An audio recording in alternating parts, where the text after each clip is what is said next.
नमस्कार साथियों। आपका स्वागत है मेरे एक नए वीडियो में। और आज का जो टॉपिक है वो है इंडियन इकोनॉमिक थॉट्स। जो आइडिया ऑफ भारत के जो पेपर है उसके 5वें यूनिट का जो टॉपिक इंडियन इकोनॉमिक ट्रेडिशन, भारतीय आर्थिक परंपरा, उसी के अंतर्गत आज हम बात करेंगे इंडियन इकोनॉमिक थॉट्स पे। ये वीडियो आप देख रहे होंगे, इंडियन इकोनॉमिक थॉट्स 1 लिखा हुआ है। इसका मतलब ये है कि आज जब बात करेंगे वो एंशियंट इंडियन इकोनॉमिक थॉट पर बात करेंगे, यानी प्राचीन भारतीय आर्थिक चिंतन पे। बहुत जल्द इस वीडियो के बाद मैं एक और वीडियो लेके आऊंगा जो आधुनिक भारतीय आर्थिक चिंतन पर बात करेंगे। तो आज का जो वीडियो है वो बेसिकली प्राचीन भारत में जो हमारी जो आर्थिक परंपरा थी उसमें जो विचारक हैं, जो प्रमुख विचारक के रूप में हम कौटिल्य को और थिरुवल्लुवर को देखते हैं। तो उनके विचारों को हम देखेंगे, वो किस प्रकार से अपनी जो सोच है अर्थव्यवस्था को लेके और उसके प्रबंधन को लेके उस पर बात करेंगे। तो आइए हम शुरू करते हैं ये टॉपिक।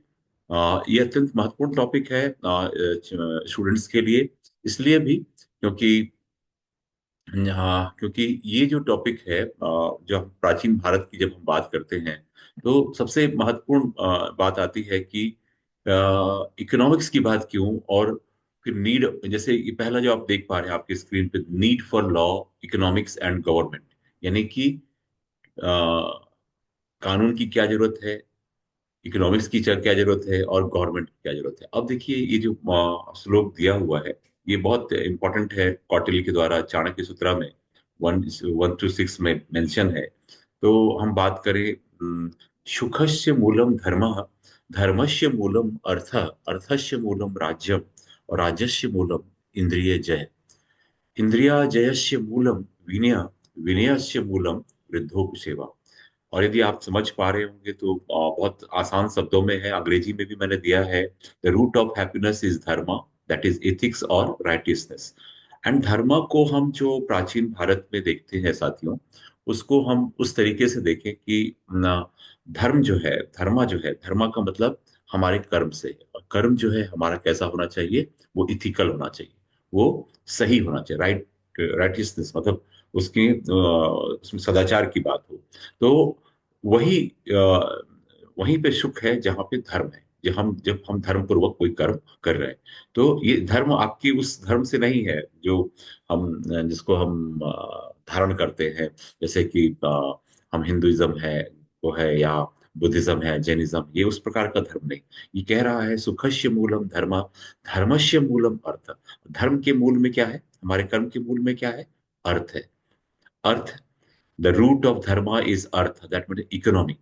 उसमें अर्थव्यवस्था की बात है, उसी में पॉलिटी की बात, ये बात चाणक्य बहुत खूबसूरती से कह रहे हैं। क्योंकि अर्थस्य मूलम, धर्मस्य मूलम अर्थ। अब देखिए, और अर्थ यानी कि उस अर्थ के मूल में क्या है, the root of artha is right governance, अर्थस्य मूलम राज्यम, है ना। तो इस चीज को हमको समझना है कि the root of artha is right governance, यानी कि राज्यम का मतलब सही शासन से है। रूट ऑफ राइट गवर्नेंस, राजस्व मूलम इंद्रिय जय, the root of right governance is the victorious inner restraint, यानी कि हम अपनी इंद्रियों पर हमारा अपना जब हम विजय पा लेंगे तो हम सही गवर्नेंस भी ले आएंगे। और ये तब होगा, और ये यदि हम देखें फिर उसके बाद है इंद्रिया जयस्य मूलम विनय, root of victorious inner restraint is humility, यानी कि आपको विनयशील होना होगा, आपको विनम्र होना होगा, तब जाके आप अपने इंद्रियों को जीत सकते हैं। और जब आप इंद्रियों को जीत सकते हैं तो आप विनयशील हो गए, और विनयशील हैं तो विनश्य विनयश मूलम वृद्धोपसेवा। और जो विनयशील है, जो इंद्रिय जय पा चुका है, यानी कि वो कैसे क्या कर सकता है, the root of humility is the serving the aged, जो हमारे वृद्ध है, जो पूर्व जो बुजुर्ग है, हम उसकी सेवा में पाते हैं। तो कौटिल्य का ये बातें, और यही कुछ दिखाता है हमारी इकोनॉमी के उस ट्रेडिशन को जो प्राचीन भारत के। तो आइए आगे बात करें। और जो इंडियन इकोनॉमिक थॉट है वो एक प्रकार की समृद्ध अंतर्दृष्टि प्रदान करता है भारतीय विचारकों की। और ये दिखाता है कि हम भारत दुनिया में पहले थे। और साथियों, बहुत मजे की बात है कि यदि हम टेक्स्ट के रूप में देखें तो हम मतलब हमारे चाहे वेदों की बात करें, चाहे अन्य ग्रंथों की बात करें, चार वेद हैं हमारे, उपनिषद है और एपिक्स है, रामायण भारत है, स्मृतियां हैं, नीति शास्त्र है, ये सब इसमें शुक्र नीति है, मनुस्मृति से लेके याज्ञवल्क्य, इसमें तमाम स्मृतियों में अर्थनीति की बात की गई है। अर्थ और जिसमें कि और इन सब में अर्थशास्त्र और मनुस्मृति की का नाम बहुत महत्वपूर्ण आता है। कई छात्र हमेशा मुझसे कहते हैं कि सर, हर आप वीडियो में मनुस्मृति की बात क्यों करते हैं? तो प्राचीन भारत की जब बात होगी बच्चों, तो वेदों की बात होगी, उपनिषदों की बात होगी, तो स्मृतियों की होगी। और नो डाउट, आपको पसंद हो या ना हो, और या मतलब ये मेरा चॉइस नहीं हो सकता कि चूंकि हमें पढ़ना है, हम अध्येता है, तो हमें उन ग्रंथों के बारे में बात करना होगा। और यदि हम प्राचीन भारत को समझना है, द आइडिया ऑफ भारत को समझना है, तो इन सब ग्रंथों के बारे में बात करनी ही होगी। और एक पढ़ने वाले के लिए, एक विद्यार्थी के लिए, कोई राग और द्वेष, अनुराग या किसी के प्रति घृणा का भाव नहीं होना चाहिए किसी पुस्तक के प्रति। क्योंकि वो पुस्तक जो है, वो तो उसमें जो चीजें लिखी गई है, वो किसी व्यक्ति के द्वारा नहीं, उस समय उस टेक्स्ट को उस कॉन्टेक्स्ट में, यानी कि किसी किताब को उस समय की कॉन्टेक्स्ट में, उस समय की समाज का कैसा था, उस समय की परिस्थितियां कैसी थी, इस प्रकार से। आज अब 21st सेंचुरी में है, उसके बावजूद भी महिलाओं के साथ जो जो भाव है, तो वो अलग दिखाई देता है। आज भी आप जब हम बहुत तथाकथित सभ्य समाज की बात कर रहा हूँ, और हमारे बच्चे जो शब्द निकालते हैं, तो सबसे पहले यदि किसी दूसरे को अपमानित करना है, तो वो माता बहनों बहनों का नाम होता है, और उस तरीके से अपमानित करते हैं। तो मनुस्मृति तो हमारे आत्मा में, जी हम मनुस्मृति में हम ये मानते हैं कि उसमें किसी जाति विशेष के लिए गलत बात की गई है।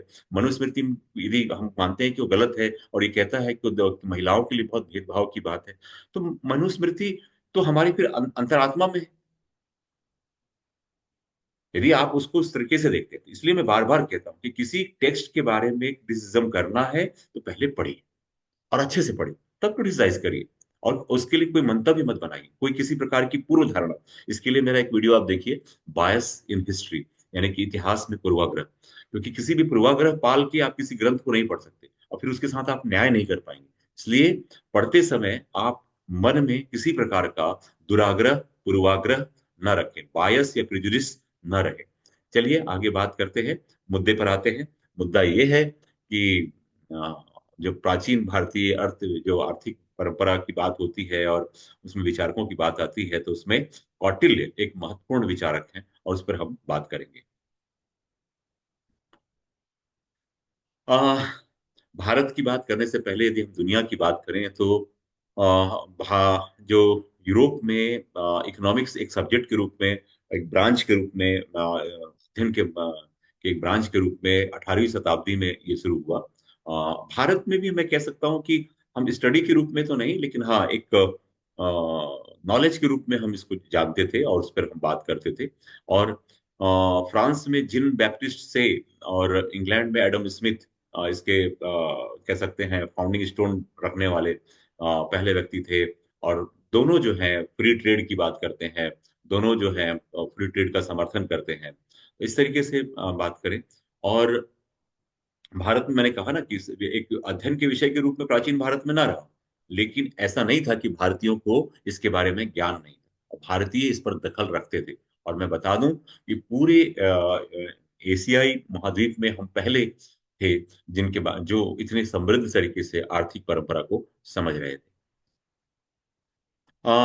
एक विद्वान है बुच, उनका कहना है कि economic science is a modern growth, but economic life and economic thought must be and are very ancient facts everywhere in Greece, Rome and India. यानी उनका कहना यह था कि इकोनॉमिक्स जो साइंस के रूप में है, वो एक विज्ञान के तौर पे या नए एक विधा के रूप में, एक सब्जेक्ट के रूप में अभी उभरा है, लेकिन ये एक प्राचीन तथ्य है और हर हर हर समाज में था। चाहे वो ग्रीस में हो, चाहे रोम की सभ्यता की बात करें, चाहे भारत की सभ्यता की बात करें, तो ये था। तो हम ये इनकार नहीं कर सकते कि प्राचीन भारत के लोग या प्राचीन भारतीय परंपरा में हम क्या कहते हैं, आर्थिक परंपरा को नहीं जानते। आइए आगे बात करते हैं। और इवन जो प्री हिस्टोरिक एज में है, वहां पे भी एक उद्देश्य के साथ, एक विशेष उद्देश्य के साथ आदमी जीवन व्यतीत कर रहा था। तो उसकी अपनी एक इकोनॉमी तो थी ही, भले करेंसी ना हो। भारतीय परंपरा में जब हम बात करते हैं साथियों, तो चार पुरुषार्थ की बात आती है। और पहला है धर्म, अर्थ, काम एंड मोक्ष। दे वे आर नोन एज पुरुषार्थ ऑफ, एज द फोर पुरुषार्थ ऑफ लाइफ। और ये जो चार पुरुषार्थ हैं, the first is Dharma, which is duty, यानी जो कर्तव्य है, जो कर्म है। मैंने आपको पहले भी बताया, धर्म का मतलब यहाँ पे किसी धर्म से नहीं है, यहाँ हमारे कर्म से है। हमारे पुरुषार्थ की अवधारणा जो है वो धर्म यानी कर्तव्य से है। यदि आप अपना कर्तव्य सही करेंगे, तो आप यानी कि सही तरीके से करेंगे, इथिकली करेंगे, तो यू विल गेट अर्थ, यानी कि मीन्स ऑफ लाइवलीहुड जो है, अर्थ की प्राप्ति होगी। और उसके बाद यदि आप अपने इसको अर्थ यदि आपने सही तरीके से प्राप्त कर लिया, तो आप अपने डिजायर यानी काम, जो आपका जो डिजायर, जो आपकी इच्छाएं हैं, उसको आप कर सकते हो। देखिए मजे की बात क्या है, डिजायर अनलिमिटेड नहीं है, या वो एकदम फ्री नहीं है। डिजायर्स जो है वो आपके सोशल लॉज के द्वारा रिस्ट्रिक्टेड हैं। Important thing. तो हमारी भारतीय आर्थिक परंपरा में, चाहे वेदों की बात करें, चाहे उन परंपराओं में बात करें, तो उन पुरुषार्थ की बात भी करते हैं। और चौथा है आपका moksha, which is to reach the ultimate goal of life, liberation of self, यानी कि स्वयं को मुक्त कर। स्वयं कैसे मुक्त होंगे? और मैं एक बात इसमें मेरी अपनी धारणा है, मेरा एक अपना विचार है। मैं हमेशा मानता हूं कि मोक्ष की प्राप्ति हमको अपने घर में रहते हुए, गृहस्थ जीवन में रहते हुए भी आप प्राप्त कर सकते हैं। इसके लिए किसी कंदराओं में, पहाड़ों में, जंगलों में जाने की आवश्यकता नहीं है। और मैं हमेशा ये मानता हूँ कि मुझे किसी जंगल में जाने की जरूरत नहीं है, किसी वन में जाने की जरूरत नहीं है, किसी पहाड़ के ऊपर जाने, किसी गुफा में बैठने की जरूरत नहीं है। यदि मोक्ष प्राप्त होना है, तो यहीं इसी समाज में लोगों के बीच रहते हुए, 140 करोड़ यदि हम भारतीय हैं, तो हमको मोक्ष यहीं मिलेगा, किसी जंगल या गुफा में नहीं होगा, मिलेगा। और ये मिलने का मतलब ये है कि मैं से मैं हम तक पहुंच जाए। मैं आपको हमेशा कहता हूं शंकराचार्य की वो बात, अहम ब्रह्मास्मि, मेरे अंदर ही ब्रह्म है। और जब मेरे अंदर ब्रह्म है, तो सर्व खलविदम ब्रह्म, तो सबके अंदर ब्रह्म है। और ये धारणा यदि आपके अंदर जागृत हो गई, ये सत्य का ज्ञान आपने कर लिया, तो फिर आपको किसी प्रकार का मोह माया नहीं होगा, किसी के प्रति न राग होगा, न द्वेष होगा, न ईर्ष्या होगा, न लोभ होगा, न मोह होगा। तो शंकराचार्य की जो बात है, मनोबुद्धि अहंकार चित्तानि नाहम, न च श्रोत्र जीवे न च घ्राण नेत्रे। आप इसको आप जब देखेंगे, उसमें कहते हैं शिवोहम शिवोहम, यानी कि आप जब अंदर से वो अनुभूति हो जाएगी, तो आपको किसी प्रकार का कोई न घृणा, न द्वेष, न राग, तो ये मोक्ष भी यही है। तो मतलब ये बहुत खूबसूरती है। चार पुरुषार्थ की बात हम लोग बहुत आसानी से हर कोई सुन लेता है, कह लेता है, आपने भी सुना होगा, लेकिन ये बहुत मीनिंगफुल है। आइए आगे बात करते हैं। और ये अर्थ काम मोक्ष की जब हम बात करते हैं, तो ये हमारे आर्थिक जो जीवन है, इकोनॉमिक लाइफ को लीड कर रहा है, एक प्रकार से एंशियंट इंडिया में ये बात कहते हैं। लेकिन इसके साथ ही साथ हमारे यहाँ पे वर्णाश्रम धर्म, यानी कि वर्ण, चार वर्णों में बटा है, ब्राह्मण, क्षत्रिय, वैश्य, शूद्र। और इसको अपने सामाजिक कानूनों के अनुसार अपने कर्तव्यों का पालन करना है। ये जो चार वर्ण है, ब्राह्मण performing the duty of religious matter and education, second one is the Kshatriya performing the duty of defense and administration, and Vaishya performing the duty of trade and commerce and agriculture, and the Shudra providing services to the three. Important thing is that कि वेदा में जो बात की गई है, ऋग्वेद में जो बात की गई है, ये वर्णाश्रम धर्म की, ये बाई बर्थ नहीं, ये आपके स्किल के आधार पे है कि कोई भी किसी इस चारों इसमें हो सकता है।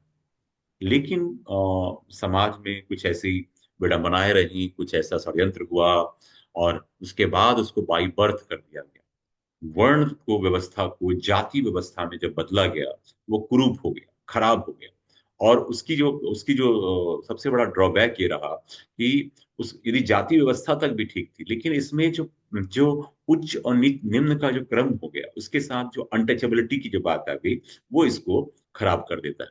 लेकिन खैर, हम ये एक अलग विषय है, किसी और दिन मैं किसी और टॉपिक पर बात करूंगा तो जरूर मैं बात करूंगा। जब हम वर्ण व्यवस्था की बात करेंगे और जाति की बात करेंगे, तो मैं उस पर विस्तार से बात करूंगा, कैसे ये सब चीजें हुई, कैसे अनटचेबिलिटी आई, उस पर बात करेंगे। लेकिन आज जो मैं जब बात करूं साथियों, तो ये जो वर्णाश्रम धर्म के साथ हमारी इकोनॉमी का आपस में, और पूरी जो इकोनॉमी देखेंगे आप, एक तो पूरा मतलब एंशियंट टाइम से, वेदास वैदिक पीरियड से लेके 47 तक हम देखते हैं, तो हमारी जो ग्रामीण अर्थव्यवस्था है, सब अपने अपने ऑक्यूपेशन में, जो जिसको काम, जो किसान है वो अपना काम कर रहा है, बढ़ई अपना काम कर रहा है, धोबी अपना काम कर रहा है, लोहार अपना काम कर रहा है।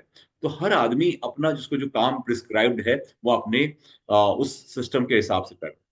और समाज में शांति की व्यवस्था है, किसी प्रकार का कुछ नहीं। हाँ ठीक है, उसमें कुछ चीजें खराब हैं, मैं बात स्वीकार कर रहा हूँ बार बार, कि वो जो अनटचेबिलिटी है, जो जो हायरकी है, वो खराब है। लेकिन उसके बावजूद भी आप देखेंगे कि बहुत गहरे तरीके से सिंक्रोनाइज है ये सिस्टम पूरा इकोनॉमी के साथ। तो खैर, आइए आगे बात करें इसके। अब जो भारतीय आर्थिक चिंतन में शुरू में कहा कि आज ये जो वीडियो है, ये एंशियंट इंडियन इकोनॉमिक थॉट पे है, ये मॉडर्न इकोनॉमिक थॉट पर नहीं है। मॉडर्न इकोनॉमिक थॉट पे मैं दूसरा वीडियो बहुत जल्द आपके बीच ले आऊंगा, जिसमें हम बात करेंगे दादा भाई नौरोजी की, महात्मा गांधी के की इकोनॉमी की बात करेंगे, अम्बेडकर के विचारों की बात करेंगे। इसके अलावा जो हमारे प्रमुख जो इकोनॉमिस्ट हुए हैं, जो तो उनके बारे में बात करेंगे। तो वो उसका वीडियो मैं अलग लेकर आऊंगा।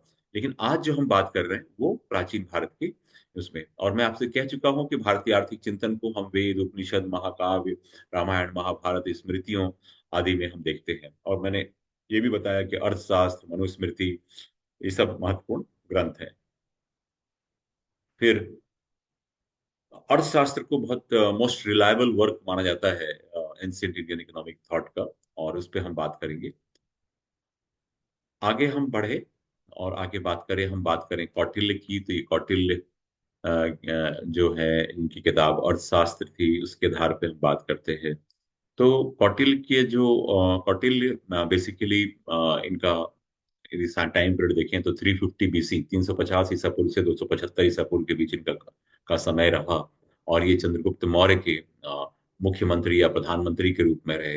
यानी चंद्रगुप्त मौर्य को राजा बनाकर पूरे साम्राज्य की स्थापना करने का जो श्रेय जाता है, वो वो कौटिल्य को जाता है। इनको चाणक्य भी कहा जाता है, कौटिल्य भी कहा जाता है। और आप सब जानते हैं, साम दाम दंड भेद जो नीति है, चाणक्य नीति कही जाती है। और कोई भी जो डिप्लोमेसी की बात होती है, तो हम चाणक्य से तुलना करते हैं। तो बहुत बड़े डिप्लोमेट भी थे, बहुत बड़े विद्वान भी थे। तो वो जो है science of material gain and science of political economy की बात करते हैं, अपने भौतिक लाभ का विज्ञान और राजनीतिक अर्थव्यवस्था का विज्ञान, इन दोनों को मिला दें तो अर्थशास्त्र जो है क्या है, वेरियस एस्पेक्ट्स हैं, जो पॉलिटिकल है, इकोनॉमिक है, सोशल मैनेजमेंट है, उसको उसको डील करने वाली ये पहली किताब है। और इसको ये माना जाता है कि दुनिया का प्रबंधन का सबसे प्राचीन किताब। और कौटिल्य का जो अर्थशास्त्र है बच्चों, तो आपको बता दूं कि ये बहुत इम्पोर्टेंट है, बहुत इम्पोर्टेंट है ये किताब, इस मायने में कि न केवल प्रशासन के लिए, न केवल राजनीति के लिए, बल्कि ये किताब इम्पोर्टेंस रखता है आपके जो सोशल जो मैनेजमेंट है उसको लेकर भी। इस तरीके से किताब का की अपनी महत्ता है। और इसमें हम जो कानून है, जो आर्थिक, जो इकोनॉमिक और पॉलिटिकल आइडियाज है, उस पर भी बात होगी। और ये इतने रिलेवेंट हैं कि आज भी हम उसको देखते हैं कि उनके विचार आज भी प्रासंगिक हैं। और कौटिल्य की जब हम बात करते हैं, तो कौटिल्य की जो बात आती है कि the Kings happiness lies in the happiness of the subject and his welfare lies in the welfare of subject. यानी कि प्रजा का जो राजा की जो खुशी है, वो किसमें है, वो प्रजा के सुख में है। और उसके कल्याण में ही प्रजा का कल्याण है। ये यहाँ से मैं आगे एक पॉइंट बात करूंगा, वेलफेयर ऑफ स्टेट की जब वो बात करते हैं, इसी इसी अवधारणा को आगे बढ़ाते हैं। और देखिए, चाहे राजा आज का हो, यानी कि आज डेमोक्रेटिक कंट्री की बात करें, तो उसका शासन प्रमुख हो या मौर्य काल का हो चाहे वैदिक काल का हो, हर राजा का यही कर्तव्य है कि यानी प्रजा की सुख सुख समृद्धि उसका कल्याण ही राजा का कर्तव्य है। और ये बात कौटिल्य कहते हैं। और वो कहते हैं कि और कौटिल्य जो है जो चाणक्य है, वो अपनी किताब में जो एडमिनिस्ट्रेटिव जो प्रोसीजर है, एडमिनिस्ट्रेटिव प्रोसीजर है, जो जो राजा का कर्तव्य है, मंत्रियों का, उनके सरकारी अधिकारियों का, उसको करता है। तो एक प्रकार से अर्थशास्त्र जो है सिद्धांत और व्यवहार में से हर पहलू को शामिल किया गया है। और इसको आप देखेंगे कि चाहे वो वार्ता हो, कृषि हो, पशुपालन हो, श्रम की गरिमा हो, इन सारे पहलुओं पर बात करता है। आइए इसी चीज को मैं एक आपको डायग्राम के माध्यम से दिखाऊं। ये देखिए आपके सामने आया, हाँ ये आप देख पा रहे हैं कौटिल्य का ये डायग्राम, जिसमें कि वो सब पे बात कर रहे हैं। वेल्थ यानी कि संपत्ति, वार्ता यानी वार्ता को हम नेशनल इकोनॉमी के नाम से जानते हैं, कृषि और पशुपालन, श्रम की गरिमा, व्यापार, वैल्यू, इन सब चीजों को, पब्लिक फाइनेंस, पॉपुलेशन, स्लेवरी, इन सब मुद्दों पर हम अब बात करेंगे। आइए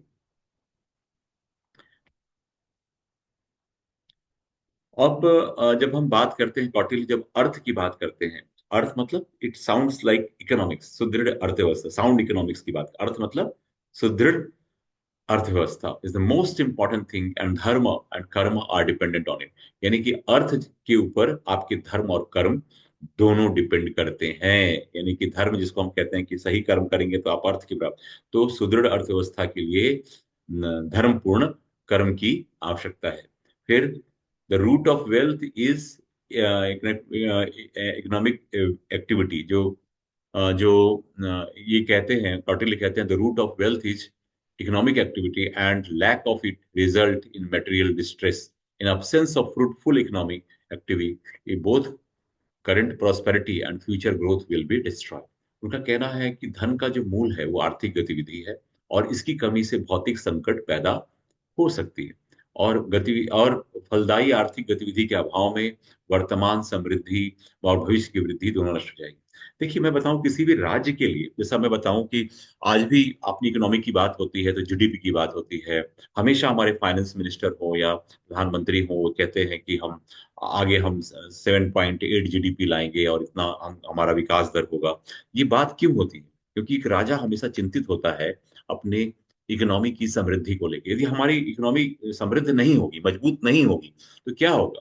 फिर हमारे पास गरीबी, भुखमरी, और हम बहुत सारी चीजों को नहीं कर पाएंगे। तो ये एक बड़ी बात है। तो इसलिए कहता है कि the root of wealth is the economic activity, और ये बहुत इंपॉर्टेंट है कि इकोनॉमिक गतिविधियों का जो साइकिल है वो प्रॉपर चलना चाहिए, और इसकी यदि वृद्धि रुक जाएगी तो आपका विकास भी रुक जाएगा। अब देखिए इसमें एक बात हम कह रहे हैं कि the king can achieve the desired objectives and abundance of riches by undertaking productive economic activity. एक राजा जो आर्थिक गतिविधि करके जो वांछित जब हम देखते हैं, a king can achieve desired objectives abundance riches economic activity, इसकी बात करती है। यानी कि राजा को अपने वांछित उद्देश्यों को प्राप्त करने के लिए आर्थिक उद्देश्यों और धन की प्रचुरता प्राप्त करनी होगी, और उसको देखना होगा कैसे ये करेगा। Term artha occupied in an important place as one of the purushartha. मैंने कहा था आपको dharma artha kama, in this system the economic thought during the Vedic period. Vedic period में इसका महत्वपूर्ण स्थान है। किस चीज का? पुरुषार्थ का, यानी कि अर्थ का। और अर्थ और द मटेरियल वेल्थ और prosperity was essential for the stability of maintenance and social structure। तो ये चीज बहुत जरूरी है, धन की समृद्धि इसकी आवश्यकता बहुत जरूरी है। तो अब हम बात करें, आगे चलते हैं, आगे बढ़ते हैं। अब पहला जो टर्म आता है वार्ता। वार्ता यानी कि जिसको हम राष्ट्रीय अर्थव्यवस्था के रूप में भी देखते हैं, नेशनल इकोनॉमिक रूप में देखते हैं। वार्ता के अंदर क्या है? वार्ता शब्द जो है इसका में क्या क्या शामिल क्या है? तो नेशनल इकोनॉमी में क्या क्या शामिल था उस जमाने में, आज तो बहुत बड़ा है। देखिए आज यदि हम इकोनॉमी की बात करते हैं ना, तो आपको प्राइमरी, सेकेंडरी और टर्सरी सेक्टर दिखाई देता है, यानी कि प्राथमिक, द्वितीयक और तृतीयक क्षेत्र। लेकिन उस समय जो इकोनॉमी थी वो प्राथमिक क्षेत्र यानी कृषि एनिमल हस्बेंड्री, यानी इसको हम दोनों को मान लें कि कृषि और पशुपालन, यानी इसको हम प्राथमिक क्षेत्र आदि मान मान लें। और दूसरा है ट्रेड, इसको यदि आज इसको सेकेंडरी मान लें। ये दो चीजें थी, दो दो चीजें महत्वपूर्ण थी उसमें। सेवा यानी टर्सरी नहीं था, यानी तृतीय जो क्षेत्र है उसकी बात नहीं हो रही थी। लेकिन इन दोनों चीज को, एग्रीकल्चर एनिमल, तो राष्ट्रीय जो अर्थव्यवस्था है उसमें कृषि, पशुपालन और व्यापार शामिल है। और इसमें मनी लेंडिंग, यानी कि जो हम धन उधार देते हैं, जो महाजनी या जो जो जो महाजन होते थे, जो जरूरतमंद व्यापारी हैं या कृषक हैं, उनको उधार दिया करते थे। तो ये चीज देखते हैं। और एक प्रकार से जो कलाकार थे, कारीगर थे, उनका उनको भी इसमें लाया गया। इसके अलावा यदि हम बात करें, और ये उम्मीद की जाती थी राजा से, कौटिल्य के अनुसार, कि राजा को वार्ता या इकोनॉमिक्स का अच्छा ज्ञान होना चाहिए, अच्छी समझ होनी चाहिए। यदि राजा को यदि समझ अच्छी नहीं है, इकोनॉमी की समझ अच्छी नहीं है, तो समस्या क्या आएगी कि वो देश में फिर आर्थिक संकट पैदा हो जाएगा। ध्यान रखिए, ये बात आज के लिए भी उतना ही महत्वपूर्ण है। यदि आपका प्रधानमंत्री या वित्त मंत्री इकोनॉमी को लेके सेंसिटिव नहीं है, उसको नहीं बहुत अच्छे से उसके बेसिक्स नहीं पता है कि कैसे उसको ठीक की जाए, क्या उसको इकोनॉमी को क्या ऐसा को करें कि इकोनॉमी ऊपर ऊपर की ओर आए, तो ये बड़ी संकट पैदा हो सकता है। ये बात कह रहे हैं। टर्म अर्थशास्त्र हुआ जो वाइडर स्कोप इन देन वार्ता। और ये अर्थशास्त्र इसलिए वार्ता से बड़ा है। इसमें जो अर्थशास्त्र जो कौटिल्य क्या है, उसमें combination of economics, political science और जूरिस्प्रूडेंस, ये सारी चीजें हैं। अर्थशास्त्र भी है, राजनीति भी है, न्यायशास्त्र भी, इन सब का सम्मिलन है। और फिर इसमें जो अर्थशास्त्र है, जो जब हम बात करते हैं, तो इसमें कानून की बात, और कैसे सही आजीविका होगी, क्या जीवन यापन का होगा, वो सारी चीजों के बारे में अर्थशास्त्र में उल्लेख मिलता है कि राजा का क्या कार्य होगा, उसके प्रशासन के साथ उचित आजीविका के साधनों का वर्णन है। आगे बढ़े तो सामाजिक संरचना, संगठन और संस्थाओं के सुचारू संचालन के लिए अर्थ तथा भौतिक समृद्धि आवश्यक थी। मैं बार बार आपसे पहले भी कहा कि जो जो हमारा राज्य है, राज्य की जो संस्थाएं हैं, उसकी संगठन है, और उसका जो सामाजिक ताना बाना है, जो स्ट्रक्चर है, सोशल स्ट्रक्चर है, उसको बनाए रखने के लिए बहुत जरूरी है भौतिक समृद्धि। यानी कि इकोनॉमिक रूप से हमको प्रॉस्पर होना होगा, प्रॉस्पेरिटी हमारी चाहिए हमको। उस प्रकार से आर्थिक रूप से हमको समृद्ध होना ही होगा। तभी जाके हम एक मजबूत सामाजिक ताना बाना गठन कर सकते हैं, हमारा संगठन मजबूत होगा, हमारी संस्थाएं मजबूत होंगी, तो ये सब चीजें। अब हम बात करें जो वार्ता में, जो मैंने कहा था वार्ता, यानी जो नेशनल इकोनॉमी की बात की, तो उसका जो दूसरा, उसके जो कंपोनेंट्स हैं, कृषि, एग्रीकल्चर। तो उस जमाने में एक लंबे समय तक, आजादी के पहले तक, जो इकोनॉमी का सबसे बड़ा जो सेक्टर था, जहां से आय सरकारें प्राप्त कर रही थी, लगान प्राप्त कर रही थी, वो था एग्रीकल्चर। तो सबसे पहला एग्रीकल्चर था, दूसरा एनिमल हस्बेंड्री यानी पशुपालन। तो ये एक बेसिक, तो और एग्रीकल्चर को was regarded as the basic source of new wealth, यानी कि संपदा का मूल स्रोत माना जाता था। और कृषि को सर्वोच्च व्यवसाय भी, agriculture was the highest occupation in the society. याद रखिएगा कि उस समय एग्रीकल्चर को हाईएस्ट ऑक्यूपेशन, यानी कि कृषि अर्थव्यवस्था का, समाज में कृषि सर्वोच्च व्यवसाय था। तो ये सबसे महत्वपूर्ण था। और इसलिए भूमि की व्यवस्था और कृषि अर्थव्यवस्था का सबसे महत्वपूर्ण घटक भी है। इसीलिए तीन चीजें, कृषि, पशुपालन, व्यापार, तीनों मिलकर क्या बने, वृत्ति या आजीविका का निर्माण करते हैं। तो साथियों, ये बहुत इंपॉर्टेंट है, इसको हमको समझना जरूरी है। अब हम जैसे बात करें इसमें, सॉरी,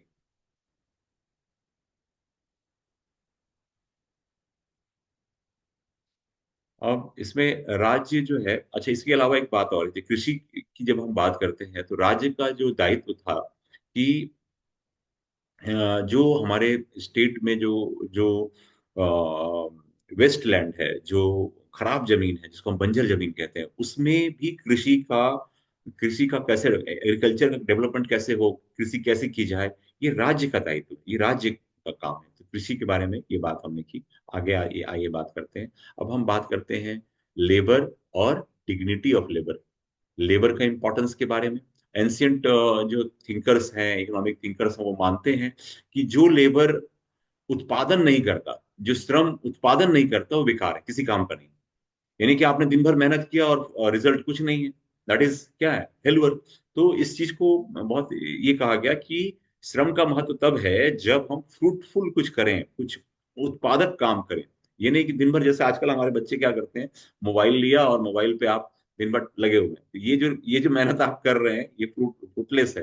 हाँ, इसी में यदि मोबाइल पे जाके कुछ नया चीज सीख पा रहे हैं, कुछ नया प्रोडक्टिव कर पा रहे हैं, दैट इज गुड। तो यहाँ पे हम दूसरे, मैं इसको समझाने के लिए कह रहा हूँ। तो कोई भी श्रम तब तक अच्छा नहीं हो सकता जब तक उसका प्रोडक्शन में, जो हमारे इकोनॉमी में कोई हम सहयोग नहीं कर रहे हैं, इस बात को की गई। फिर दूसरा है कि और कृषि कृषि कृषि और उसके साथ श्रम दोनों का, एग्रीकल्चर तब समृद्ध होगा जब हमारा श्रम, हमारा लेबर समृद्ध है। ये बात बहुत इंपॉर्टेंट है। और इसके साथ कौटिल्य ये भी कहते हैं कि जो महिलाएं हैं, उनको अपने पुरुषों के साथ मतलब व्यापारिक गतिविधियों में, उत्पादक गतिविधियों में, कृषि गतिविधियों में मदद उनको करनी चाहिए। यानी कि ऐसा नहीं है कि महिलाओं को, जैसा हम कहते हैं कि चार दीवारी में बंद कर दिया गया और वो काम नहीं करना है, उनको खाना बनाना है और बच्चा पालना है, बिल्कुल नहीं। ऐसी बात वो नहीं कर रहा।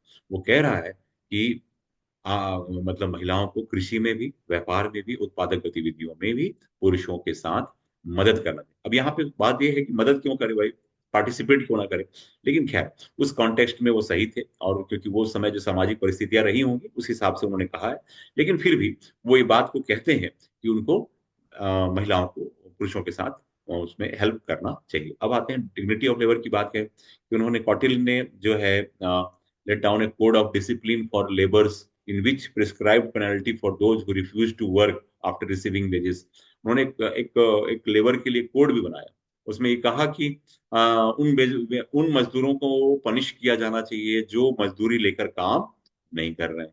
ये तो सभी के लिए है, गवर्नमेंट सर्वेंट के लिए भी है कि भाई, काम यदि पैसा ले रहे हो और काम नहीं कर रहे हो तो दिस इज नॉट डन, उसको तो पनिशमेंट होना चाहिए। तो यहाँ पे कौटिल्य सही दिखाई देते हैं। तो खैर, in certain cases labourer also were entitled to leave. कई जगहों पे हम ये देखते हैं, अर्थशास्त्र में मिलता है कि उनको छुट्टियों का भी प्रावधान है कि श्रमिकों को कब कितना काम करना चाहिए, कितने घंटों में करना चाहिए, और कब उनको छुट्टी मिलनी चाहिए, तो इसकी बात भी करता है।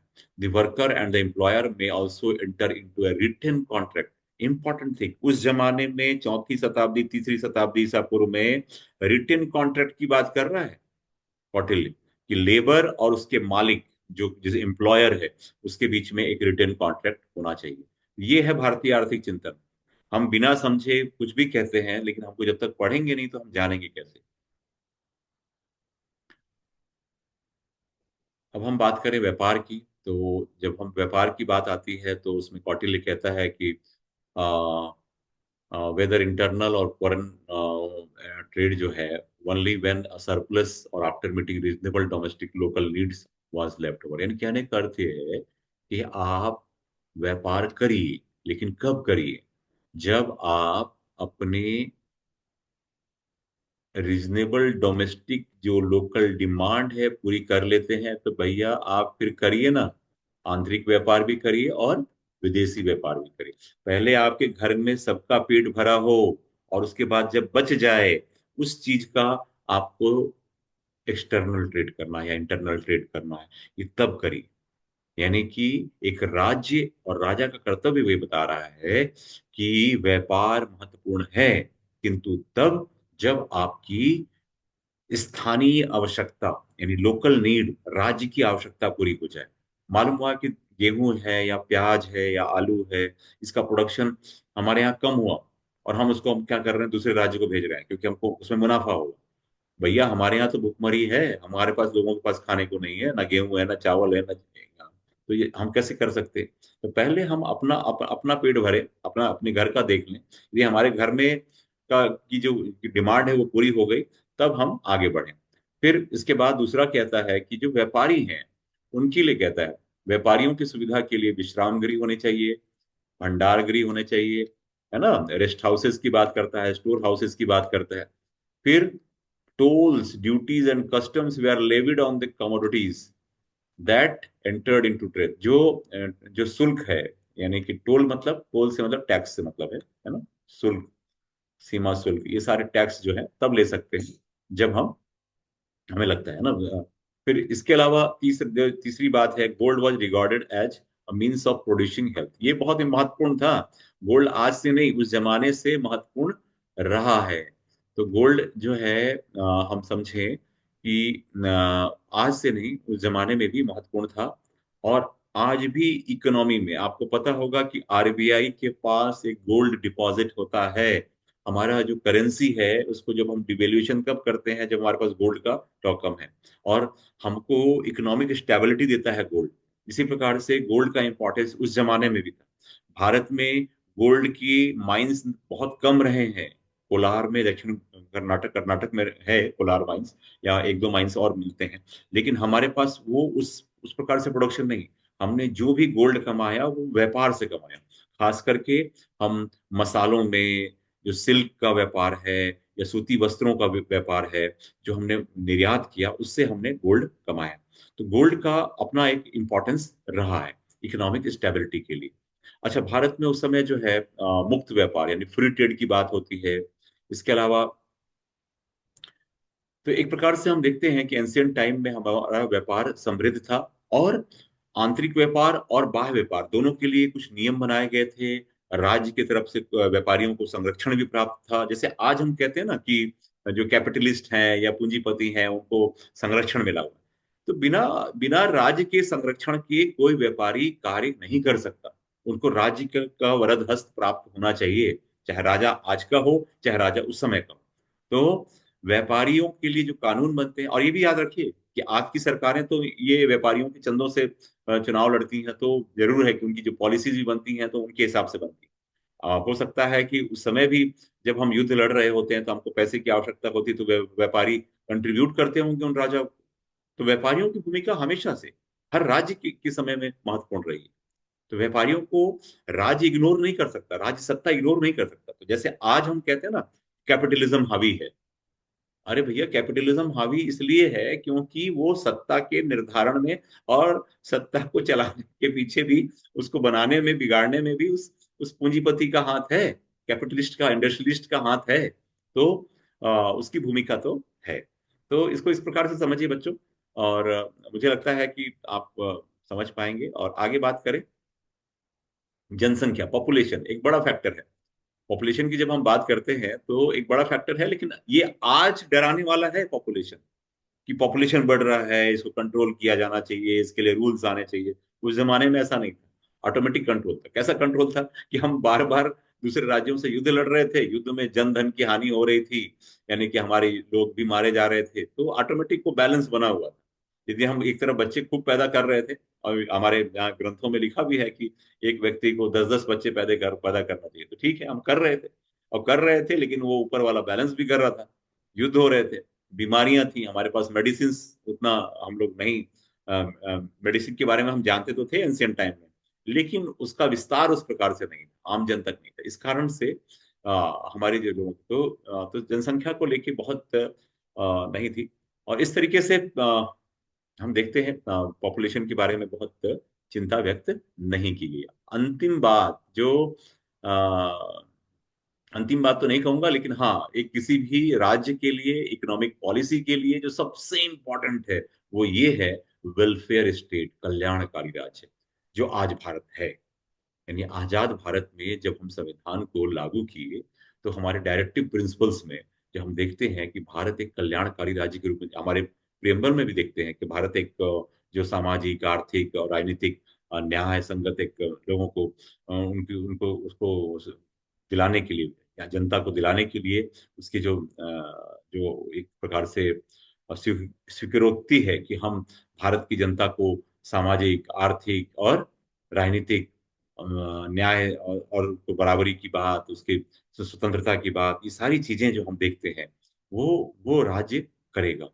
और राज्य का जो मिनिमम काम है, कोई भूखा नहीं रहेगा, कोई बिना छत के नहीं होगा, कोई बिना कपड़े के नहीं होगा। ये राज्य का कर्तव्य है। और ये बात आप देखिए, पटेल बहुत अच्छे से कहते हैं कि in the happiness of the Kings subject lies his happiness, in their welfare his welfare. यानी कि एक राजा की जो खुशी है वो जनता की खुशी है। उसका उसका कल्याण, जनता का कल्याण ही उसका कल्याण है। यदि राजा ये सोचता है कि मैं खुश हूं, मैं समृद्ध हूं, मैं बहुत अच्छा पहन रहा हूं, मैं अच्छा खा रहा हूं, अच्छे निवास में हूं, वो राजा अच्छा राजा नहीं है। यदि राजा तब अच्छा है जब वो जनता की खुशी में अपनी खुशी समझे, जनता के दुख को अपना दुख समझे, तो वही राजा अच्छा है। तो कौटिल्य ने बात जो की है, जैसा आज हमारा संविधान कहता है, तो कौटिल्य भी वो बात कह रहा है। कौटिल्य भी इस बात को एश्योर कर रहा है कि राजा वही अच्छा है जो प्रजा के लिए हित में काम करे। तो ये बात बहुत पंच लाइन है, ध्यान रखिएगा कि कल्याणकारी राज्य की कामना करता है राजा। फिर निजी संपत्ति की बात है। निजी संपत्ति की बात भी की गई है और उसके जो स्वामित्व की बात की गई है, और राज्य इसका समर्थन करता है। निजी प्रॉपर्टी मतलब अपनी जो संपत्ति, यदि मेरे पास लैंड है तो ये मैं बताऊं कि ये लैंड मेरा है, इस बात को कौन भरोसा दिलाएगा? वो राज्य दिलाएगा। तो ये इस परंपरा में हम देखते हैं, प्राचीन भारतीय आर्थिक परंपरा में देखते हैं। और सभी प्रकार, और एक चीज और बताएं कि राजा को हमेशा अधिकार है, राज्य को हमेशा अधिकार है। यदि वो आपकी संपत्ति को एक्नॉलेज कर रहा है, आपके स्वामित्व को मान रहा है, तो राज्य को ये अधिकार भी है कि आवश्यकता पड़ने पर वो आपकी संपत्ति को सीज भी कर सकता है, राजसात भी कर सकता है। उसके उसके वैलिड कारण होंगे। तो आप निजी संपत्ति तो रख सकते हैं, लेकिन अवैध रूप से नहीं रख सकते, यानी कानूनी रूप से रख सकते। तो ये बात हमारे जो एंशियंट इसमें टेक्स्ट में कही गई है, और खास करके कौटिल्य की बात करें तो वो कहते हैं। फिर दूसरी बात है जो इंटरेस्ट की बात, ब्याज।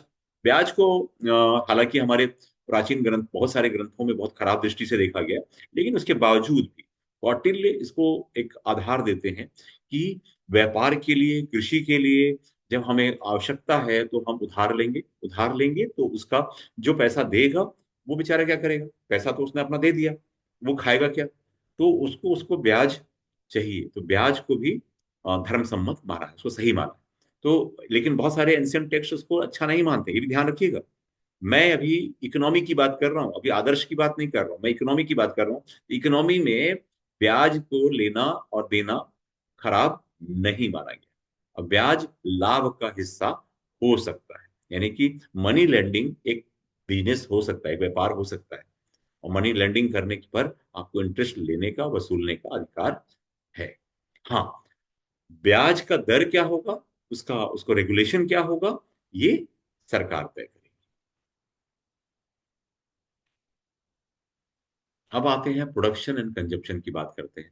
मैंने कहा कि जब हम पुरुषार्थ की बात करते हैं तो धर्म, अर्थ, काम, मोक्ष की बात करते हैं। इसके साथ ही चार, सॉरी इसको मैं वापस लेके आऊं। हाँ, इसमें भूमि, श्रम, पूंजी, संगठन को मान्यता दी गई है। और उस समय में चार चीजें बहुत इंपॉर्टेंट थी: land, labour, capital and organisation. तो ये आज भी है।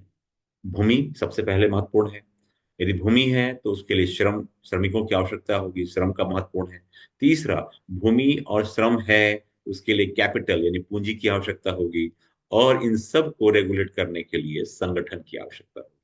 तो उत्पादन के चार एजेंट हैं। In those days four agents of production, that was land, labour, capital and organisation. ये महत्वपूर्ण, ध्यान रखिएगा। और भूमि को सभी धन का स्रोत माना गया है। लैंड मौर्य काल भी महत्वपूर्ण था, आज वर्तमान में 21st सेंचुरी में 2025 में भी महत्वपूर्ण है। और लैंड जिसके पास है वो आज सबसे बड़ा धनी व्यक्ति है। तो आपके पास सोना नहीं है, लेकिन यदि आपके पास लैंड है तो सोना से कम नहीं है, गोल्ड से कम नहीं है। तो और लैंड का अपना इंपॉर्टेंस हर काल में, हर समय में रहा है।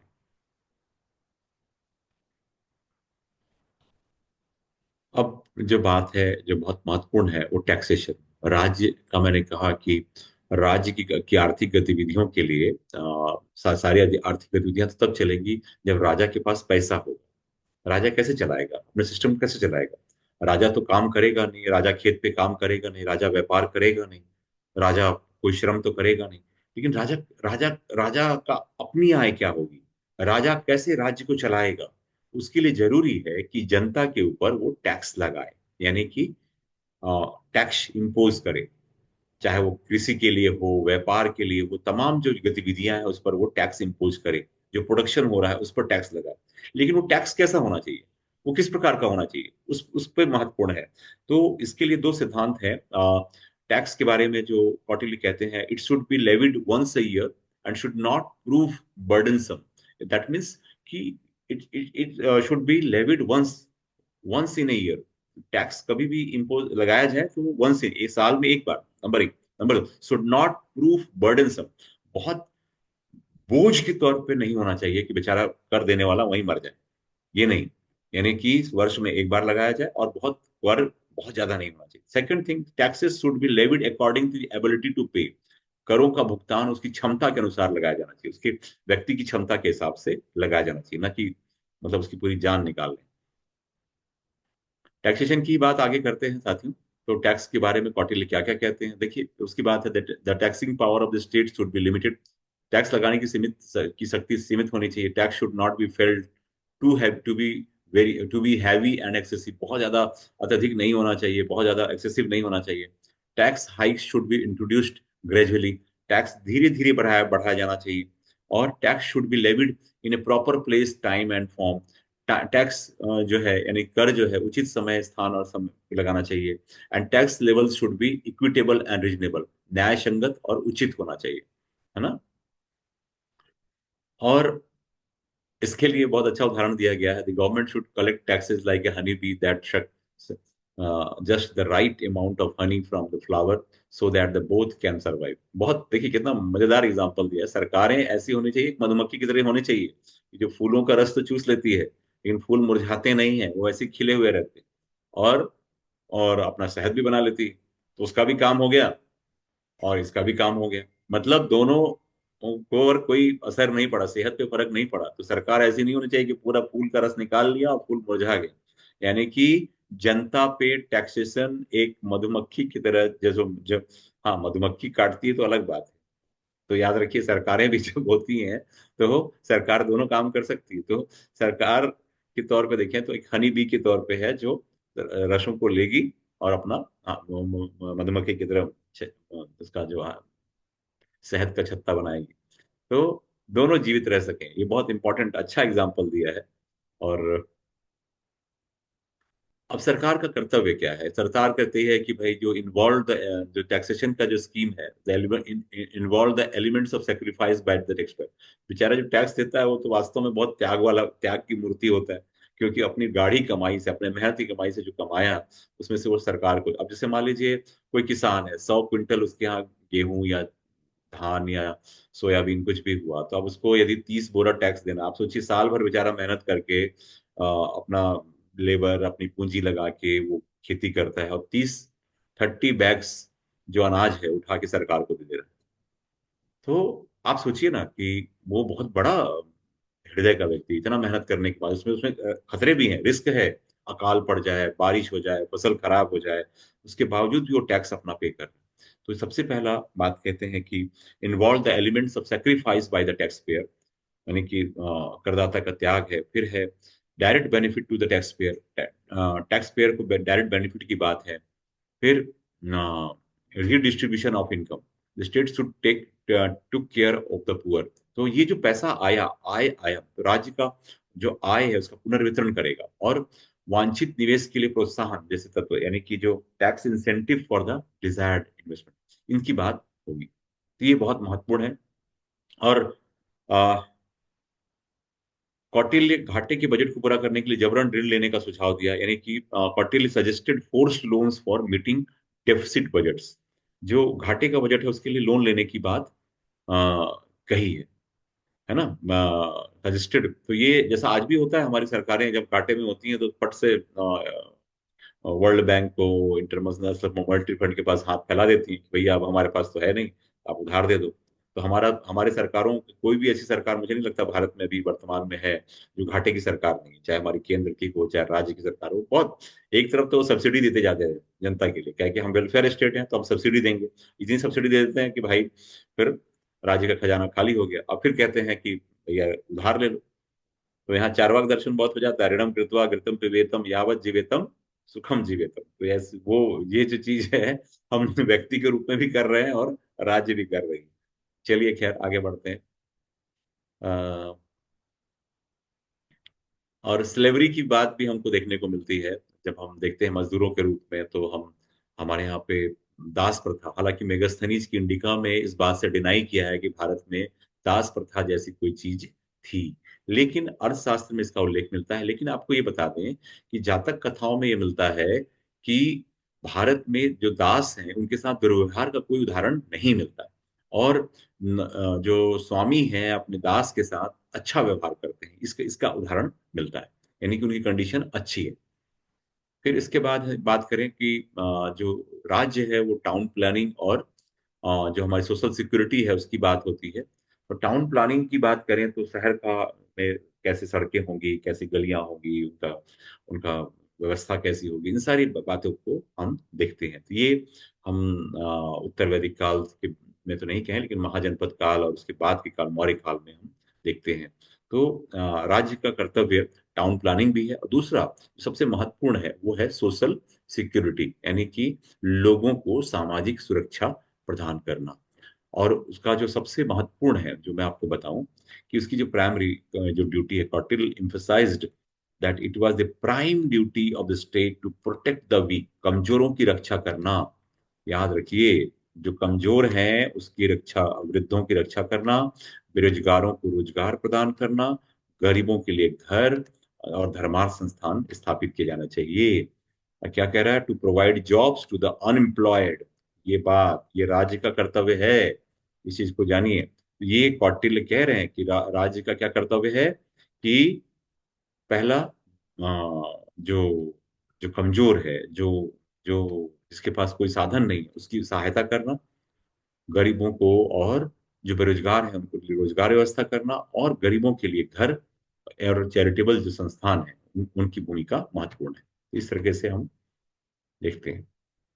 अब बात करते हैं साथियों, ये दूसरे जो हमारे विद्वान हैं दक्षिण भारत के, थिरुवल्लुवर, उनके विचारों के बारे में बात करेंगे। अभी हमने कौटिल्य की बात की। कौटिल्य की बात इसलिए मैंने की कि आज भी यदि हम दुनिया के इकोनॉमिक टेक्स्ट की बात करते हैं, प्रशासन की बात करते हैं, मैनेजमेंट की बात करते हैं, तो हम कौटिल्य की बात करते हैं। तो ये महत्वपूर्ण किताब थी।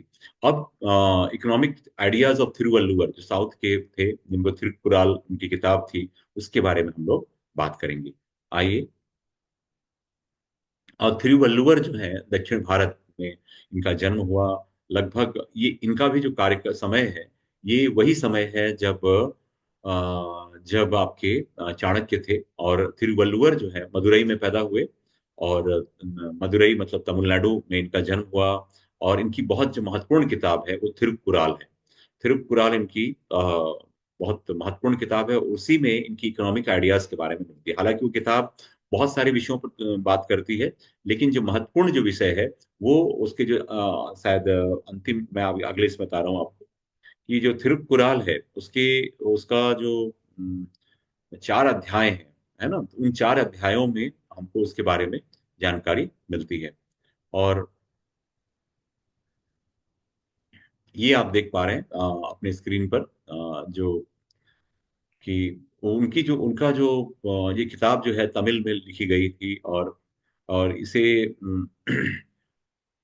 एक प्रकार से एक मानव के नैतिकता और जीवन में बेहतरी के लिए एक मार्गदर्शक ग्रंथ के रूप में देखा जाता है। और थिरुवल्लुवर एक समृद्ध समाज के लिए 4 सिद्धांत बताते हैं। एक प्रॉस्परस सोसाइटी के लिए उनके 4 प्रिंसिपल्स थे। The first is faith in God, second one is the economic resources, and third one spiritual leadership, and fourth one is observance of moral law, यानी कि ईश्वर में विश्वास, आर्थिक संसाधन, आध्यात्मिक नेतृत्व और नैतिक कानून का पालन। आप इन सब को समझ रहे हैं कि वो इकोनॉमिस्ट तो नहीं थे, लेकिन हाँ, एक संत होने के साथ एक राज्य का क्या कर्तव्य है उसके दृष्टि से। तो हम जब हम कौटिल्य की बात करते हैं तो हमें लगता है कि एक इकोनॉमिक जो विचारक है वो संपूर्ण रूप से दिखाई देते हैं। लेकिन जब हम बात करते हैं तिरुवल्लुवर की, तो हमको लगता है कि एक मोरालिटी की बात करते हुए इकोनॉमिक्स की बात करते हैं, वो है तिरुवल्लुवर। और वो अपनी किताब में उनकी किताब जो थी थिरुकुराल, उसमें Porutpal literally means things, wealth, and hence include material things can that can be acquired which a man requires in daily life for maintaining one's life, यानी कि वंस फैमिली, यानी किसी व्यक्ति जो परुत्पल जो शब्द है उसका जो मेन है, उसमें वस्तुएं धन आदि शामिल है। और वो सभी भौतिक वस्तुएं शामिल हैं जिन्हें हम अपने एक परिवार को चलाने के लिए समझते हैं। वो सारी चीज को वो धन के रूप में देखते हैं। यानी कि अपने जीवन के को सुखमय तरीके से चलाने के लिए जितनी वस्तुओं की, चाहे भोजन का हो, वस्त्र का हो, घर हो, श्रृंगार की बात हो, ऑर्नामेंट्स की बात हो, ज्वेलरी की बात हो, तो ये सारी चीजें उस धन के अंतर्गत शामिल हैं। लेकिन थिरुवल्लुवर को मैंने बताया ना कि वो इथिकल बात करते हैं। Wealth is A only a means not an and. इसका मतलब ये है कि धन केवल एक साधन है, साध्य नहीं है। यानी कि जीवन का मकसद धन कमाना नहीं है, वो एक साध्य है, मतलब वो एंड नहीं। And he was against hoarding of wealth, and to him hoarder is a burden to the earth. यानी कि और वो मानते हैं धन एक केवल एक साधन है, साध्य नहीं है। वे धन के संचय के विरुद्ध थे, माने कि आप धन को जमा कर लीजिए। हमारे यहाँ क्या होता है कि हम लगता है कि भैया एक घर बनाया, दूसरा घर बना लें, अपने अपने बच्चों के लिए, अपने मतलब हम कई पुस्तकों के लिए जमा करते जाते हैं। मतलब हमारा भूख को खत्म ही नहीं होता, एंडलेस डिजायर हमारी रहती है। तो थिरुवल्लुवर कहते हैं कि भैया धन जरूरी है जीवन के लिए, जीवन यापन के लिए जरूरी है, सुखी में जीवन के लिए सब कुछ धन है, ऐसा नहीं। और दूसरी बात, और वो कहते हैं कि जो धन का संग्रह करता है वो धरती पर बोझ है। ये बात तो महावीर स्वामी भी कह रहे थे, ये बात बुद्ध भी कह रहे थे, और आधुनिक चिंतक के रूप में यदि हम बात करें तो गांधी भी कह रहे हैं। तो धन के संग्रह को लेके जितने भी दुनिया के महान लोग हुए हैं, उन्होंने इसको क्रिटिसाइज किया है कि धन जरूरी है, जीवन यापन बहुत जरूरी है, लेकिन सब कुछ है ऐसा नहीं। तो थिरुवल्लुवर, हाँ, जो बात कहते हैं जो बहुत इंपॉर्टेंट की, बहुत काम की है, और हर कोई आर्थिक विचारक अपने आप को आर्थिक विचारक कहता है इन विचारों के बिना, तो मैं मानता हूं कि वो आर्थिक विचारक नहीं है या इकोनॉमिस्ट नहीं है। वो कहते हैं कि a society should have freedom from hunger. Hunger मतलब भूख से उसको उसको आजादी मिलनी चाहिए, फ्रीडम फ्रॉम हंगर की बात कहते हैं, freedom from disease, and freedom from fear of external and internal aggression. आप समझिए, एक समाज को भूख से मुक्ति, बीमारी से मुक्ति, और बाहरी और आंतरिक आक्रमण के भय से मुक्ति मिलती। तो एक राज्य के कर्तव्य को कितने सरल शब्द में बता दिया कि कोई भूखा नहीं रहे, कोई बीमार ना रहे, को और जो इंटरनल और एक्सटर्नल डिस्टरबेंसेस हैं, तो राजा का कर्तव्य है कि आंतरिक सुरक्षा पहली बात, दूसरा बाह्य बाह्य आक्रमण से सुरक्षा, ये राजा का कर्तव्य है। और सारी इकोनॉमिक्स यही है, चाहे वैदिक काल की इकोनॉमिक्स कहें, चाहे आज 2025 की इकोनॉमी की बात करें, भारत की इकोनॉमी हो, अमेरिका की इकोनॉमी, राजा का कर्तव्य यही है, इकोनॉमिक्स का कर्तव्य यही है कि कोई भूखा ना रहे, कोई बीमारी से सारे सब बीमारी से मुक्त रहे। फिर थिरुवल्लुवर गरीबी के बारे में कहते हैं, गरीबी के खतरों के बारे में बात करते हैं, और कहते हैं कि गरीबी जो है, और वो भीख मांगने की, वो कहते हैं गरीबी और भीख मांगना दुनिया का सबसे बड़ा अभिशाप है। Begging and poverty are the biggest curse of the social, biggest social curses के रूप में हम देखते हैं। तो थिरुवल्लुवर जो है नैतिक रूप से तो बात कर रहे हैं, लेकिन मुझे कहीं से भी वो एक इकोनॉमिक्स से कम नहीं लग रहे हैं। आगे बात करें, तिरुवल्लुवर कृषि को बहुत इंपॉर्टेंट देते हैं। वो कहते हैं कृषि का बड़ा इंपॉर्टेंस है। वो कहते हैं कि कृषि के जो किसान है उसको स्वामित्व मिलना चाहिए, और वो इस बात की बड़े पक्षधर हैं कि जो किसान खेती नहीं कर रहा है, जमींदार है, ध्यान रखिएगा, अनुपस्थित जमींदार, एब्सेंटी, अगेंस्ट एब्सेंटी लैंडलॉर्डिज्म का मतलब ये है कि मैं जमींदार हूं और मैं खुद खेती नहीं कर रहा हूँ, किसी से करवा रहा हूँ, तो मुझे स्वामित्व नहीं मिलना चाहिए। बहुत बड़ी बात है, बहुत क्रांतिकारी बात है। और ये कहते हैं कि तिरुवल्लुवर ये कहते हैं कि all are dependents on the agriculture of food. तो ये तिरुवल्लुवर की जो बात है, और ये बात दूसरी बात है, पब्लिक फाइनेंस की बात करते हैं कि स्टेट का क्या जो जो है core function of the state क्या है। पहला है, इसको मैं इस प्रकार से बताऊं, क्रिएशन ऑफ रेवेन्यूज की बात करते हैं, दूसरी बात करते हैं कलेक्शन ऑफ रेवेन्यूज, थर्ड है management of revenues, and fourth है पब्लिक एक्सपेंडिचर। पहला बात है राजा राजस्व का सृजन करेगा, कहाँ कहाँ से राजस्व ले सकता है, कृषि से ले सकता है, व्यापार से लेता है, वाणिज्य से ले सकता है, अन्य चीजों से ले सकता है ना। दूसरा, यदि हम, तो पहले बताएगा कि राज्य कहाँ कहाँ से हो सकता है। दूसरा संग्रह, तो कलेक्शन ऑफ टैक्सेस, रेवेन्यू की बात। थर्ड है राजस्व, पैसा इकट्ठा हो गया, टैक्स कलेक्ट कर लिया, अब उसको कैसे उसको मैनेज करना है, फिर उसको कैसे खर्च करना है, किन किन मद पे कहाँ पे करना है, ये इम्पोर्टेंट है।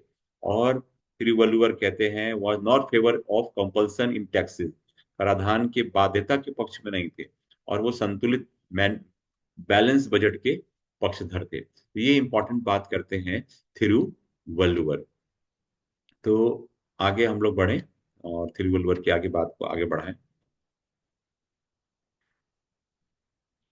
और जो मैं बार बार कहता हूँ कि थिरुवल्लुवर जो है, जैसे कौटिल्य कह रहे थे, the king should promote education and health of the people, and people should free from hunger which increases wealth। तो और उन लोगों को भूख से मुक्ति मिलनी चाहिए, जिससे समाज का कल्याण बढ़ता है। कल्याणकारी राज्य के समर्थक हैं। तो हम जो वेलफेयर स्टेट की बात करते हैं, कल्याणकारी राज्य की बात करते हैं, जो आज हम देखते हैं, आज हमारे संविधान में इसको लागू किया गया है, ये बात नई नहीं थी। संविधान के निर्माता कोई नई बात नहीं कर रहे थे। संविधान के निर्माता ये वही प्राचीन आर्थिक विचारकों की बातों को ला रहे थे, जो पहले भी कही जा चुकी थी हजारों साल पहले। अब अंत में मैं ये बात करूं कि कौटिल्य और तिरुवल्लुवर जो है दक्षिण भारत के, उनके बीच में हालांकि तुलना नहीं करनी चाहिए। दोनों अलग अलग विचारक हैं, अलग अलग उनका टेम्परामेंट है, अलग अलग तरीके से देखते हैं, लेकिन फिर भी चूंकि हमारे विद्वान जो है उसकी तुलना करते हैं, तो हम थोड़ी बात कर लें कि कौटिल्य ने, तिरुवल्लुवर ने एग्रीकल्चर को इम्पोर्टेंस दिया, कौटिल्य ने वेल्थ को इम्पोर्टेंस दिया। हालांकि कौटिल्य भी एग्रीकल्चर के इम्पोर्टेंस को समझते हैं, और थिरुवल्लुवर जो है टैक्स बाय कंसेंट कहते हैं। हालांकि यहाँ पे देखिए, मैं इसको इस प्रकार से नहीं कहूँ कि टैक्स इम्पोज करने की जो बात है वो कौटिल्य ऐसे नहीं कह रहे, कंसेंट की बात तो नहीं कहते, लेकिन ये कहते हैं कि जस्टिफाइड होना चाहिए, सही होना चाहिए, है ना। तो ये एक बात दिखाई देती है। फिर कौटिल्य इकोनॉमी, ये इकोनॉमी को हम देखते हैं जो नॉर्थ में हम देखते हैं, तो कास्ट सिस्टम पे कुछ आधारित दिखाई देती है। और थिरुवल्लुवर ऐसा कुछ नहीं कहते हैं, लेकिन हम विद्वानों का मानना है कि उनका जाति व्यवस्था पर आधारित है। लेकिन मैं ये मानने से मैं ये नहीं मान सकता कि दक्षिण भारत में कास्ट सिस्टम नहीं थी। कास्ट सिस्टम तो वहाँ आज भी प्रिवलेंट है, तो ये नहीं कि दक्षिण भारत में भी उस चीज को लेके थी। खैर, फिर हम लास्ट में ये देखते हैं कि जो तिरुवल्लुवर जो है, उनका जो नैतिक आधार देखते हैं, और कौटिल्य का अर्थशास्त्र में नैतिक तो नहीं कह सकते, लेकिन हाँ व्यवहारिक पक्ष हमें दिखाई देता है। इस तरीके से हम कहते हैं कि दोनों, तिरुवल्लुवर एक संत थे, कवि थे, लेकिन आर्थिक सिद्धांतकार नहीं थे। इस तरीके से दोनों, जो अभी तक जो हमने बात की साथियों, तो आप देख पा रहे हैं, तो अभी आपने आर्थिक चिंतन की जो मैंने बात की, उसमें उसके विभिन्न पहलुओं पर बात की, और मैंने ये बताने का प्रयास किया कि आज यदि हम, हमारे यहाँ हम जब हम अमर्त्य सेन की बात करते हैं, या गांधीयन इकोनॉमिक्स की बात करते हैं, या जैसे दादा भाई नौरोजी की बात होती है, तो ये जो विचारक थे, या आज जो बड़े इकोनॉमिस्ट हैं, चाहे एडम स्मिथ की बात हो, जिन बैप्टिस्ट की बात हो, ऐसी बात नहीं है कि भारत में ज्ञान नहीं था, आर्थिक चिंतन था, वेलफेयर स्टेट की बात कर रहे थे। तो हमें एक अच्छा खासा नॉलेज था भारतीय परंपरा में। तो साथियों, आज उम्मीद करता हूं आपको ये वीडियो पसंद आया होगा, और मैं उम्मीद करता हूं कि आप इसे पसंद करेंगे, लाइक करेंगे, शेयर करेंगे और कमेंट करेंगे। और जी हाँ, मैं जल्द ही भारतीय आर्थिक चिंतन के आधुनिक जो भारतीय चिंतक है उन पर लेकर एक वीडियो लेकर उपस्थित होऊंगा। तब तक के लिए धन्यवाद। तो so keep watching. Thank you so much.